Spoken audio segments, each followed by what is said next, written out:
Assalamualaikum warahmatullahi wabarakatuh, pemirsa Radar Lampung TV dimanapun Anda berada. Senang sekali sore hari ini saya bisa menemani Anda dalam program Dialog Eksklusif Radar Lampung TV.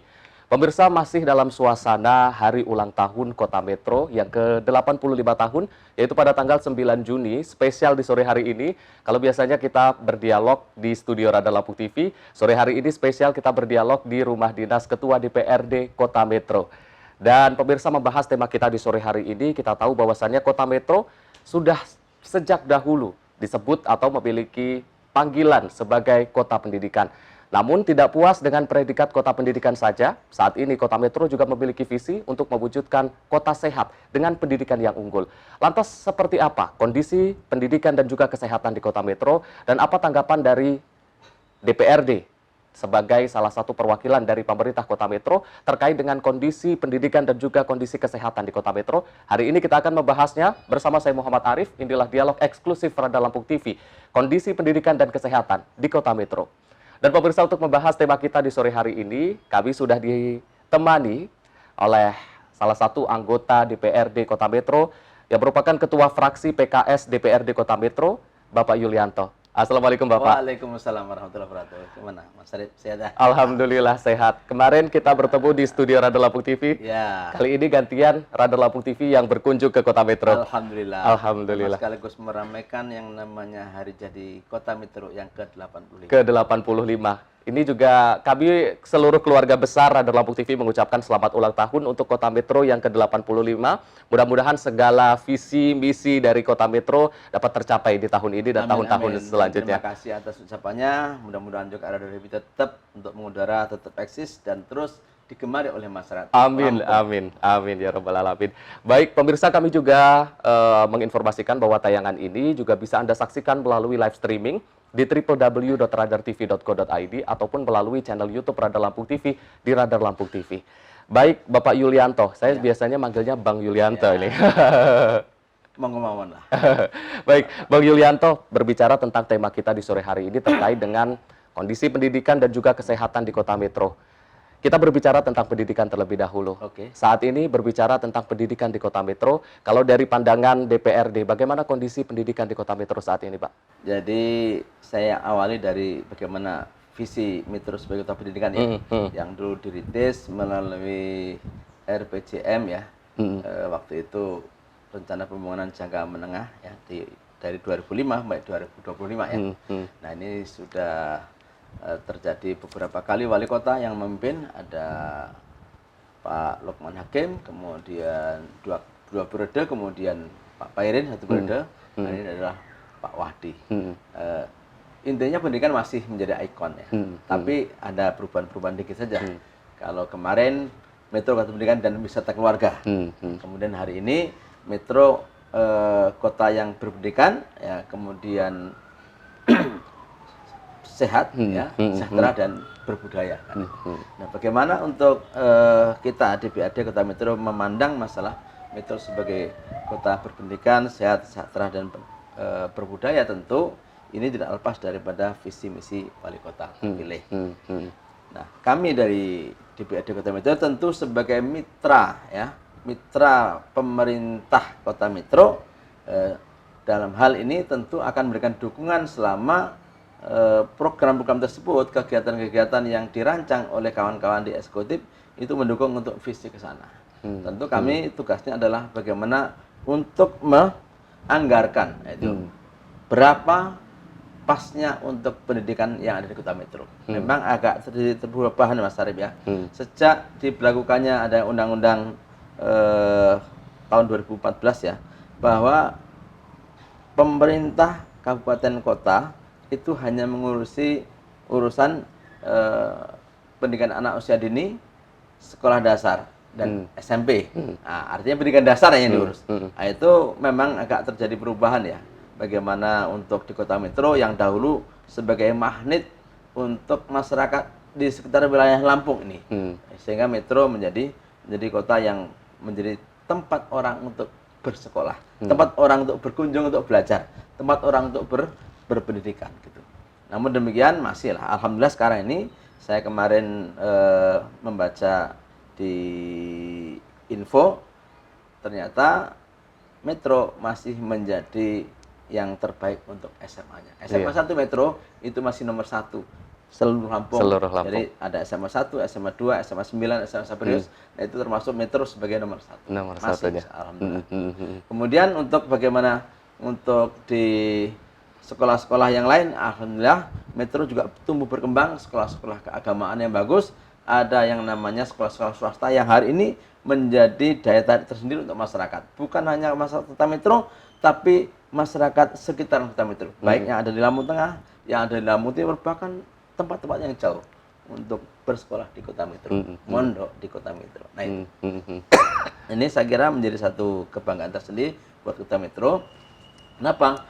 Karena Metro sebagai tempat yang kecil, tetapi menjadi tempat yang nyaman, aman untuk berpendidikan, untuk belajar, untuk berusaha menjadi orang-orang yang menjadi lebih baik lagi. Kan belajar intinya kan harus lebih baik daripada yang lalu. Kalau hari ini kita ini belum baik, maka dengan belajar, maka insya Allah nanti akan lebih baik daripada yang lalu. Itu yang saya kira penting untuk ditanamkan untuk kita semuanya. Jadi jangan sampai tahun lalu begini, tahun ini begini. Nggak boleh itu. Itu berarti adalah sebuah kerugian, bahkan ketercelaan gitu. Kalau sampai tidak ada perubahan-perubahan dalam hidup kita, harus ada dinamisasi dalam kehidupan ini. Tidak boleh untuk kita menjadi orang-orang yang tidak berkembang, baik wawasan kita, pemikiran kita, kemudian juga mindset kita, bahkan paradigma kita berpikir untuk masyarakat harus terjadi perubahan-perubahan. Hari ini zamannya sudah era digital, zamannya sudah industri 4.0. Bentar lagi mungkin 5.0 sudah beda lagi, jauh lagi. Sehingga kawan-kawan saya dan kawan-kawan yang sudah umuran sudah di atas 50-an kayaknya sudah tidak pas lagi untuk ke depan. Bagaimana untuk menjawab tantangan masa yang seperti ini, perubahannya begitu cepat. Kalau saya katakan inilah kondisi VUCA. Mungkin Mas Arief belum tahu ya VUCA itu. VUCA itu singkatannya. Volatility, V-nya itu volatility. Itu artinya apa? Sebuah zaman di mana terjadi perubahan yang begitu cepat yang tidak pernah terperkirakan. Kemudian uncertainty, zaman yang di mana tidak adanya kepastian. Kemudian C-nya ada complexity. Hidup itu begitu kompleks yang luar biasa yang. Kemudian yang terakhirnya adalah ambigu. Nggak jelas nih. Minyak katanya murah tapi nggak ada.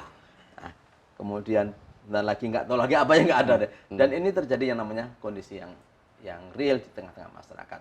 Belum lagi orang berpikir bagaimana untuk dalam kehidupan ke depan ini harus makan apa, bukan lagi apa yang dimakan. Apa yang dimakan ini bukan mana. Sehingga inilah saya kira Metro sangat tepat untuk menjadikan Metro sebagai kota berpendidikan, kemudian sehat, sejahtera dan berbudaya.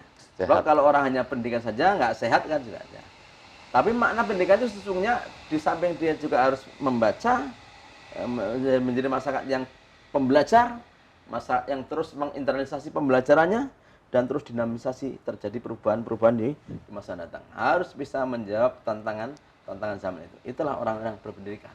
Nggak boleh menjadi orang-orang yang dinamis, orang-orang yang statis, tidak ada perubahan-perubahan apapun. Ya, tahun 90 begitu, tahun 2000 begitu. Ini 2022, ini bentar lagi 2023, 2024, udah berubah lagi.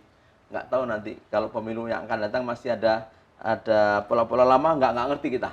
Karena memang zamannya terjadi perubahan-perubahan yang begitu cepat. Itu saya kira gambaran awal, Mas. Bang Yuli, terkait dengan predikat kota metro, kalau kita tahu sudah lama sekali kalau orang berbicara tentang kota metro adalah kota pendidikan.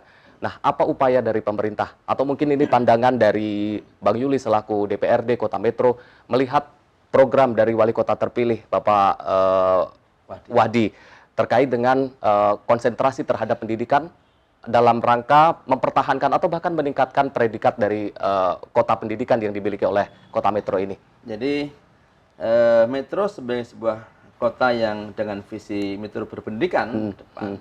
Ya alhamdulillah kami memberikan dukungan insya Allah, dan tahun ini kita sudah ajukan yang namanya rancangan peraturan daerah tentang penyelenggaraan sistem penyelenggaraan pesantren. Jadi sistem penyelenggaraan pesantren. Kenapa? Karena di Metro ini meskipun kecil lebih kurang ada 26 pondok pesantren di Kota Metro. Dan ini saya kira menjadi sumbangsi besar buat untuk kemajuan masyarakat Kota Metro. Dan ini pemerintah nantinya begitu ini sudah disahkan menjadi perda, maka menjadi sebuah kewajiban untuk juga harus ambil peran untuk mensupport kawan-kawan yang ada di swasta, pondok-pondok pesantren. Kan nggak ada pondok pesantren punya pemerintah kan, yang adalah punya swasta, maka pemerintah memberikan stimulus partisipasinya untuk supaya pondok-pondok pesantren itu terus akan bergeliat dalam rangka untuk meningkatkan kapasitasnya. Dan yang saya lihat justru sekarang ini pondok-pondok pesantren yang ada sekolahnya itu tingkat sanawiyah atau tingkat SMP luar biasa. Ada nama sekolah SMP IT, ada sekolah SMP MU, ada pondok pesantren Darul Akmal, ada yang Darul Quran, dan itu banyak siswanya. Orang lain belum buka, sini sudah tutup. Gimana caranya?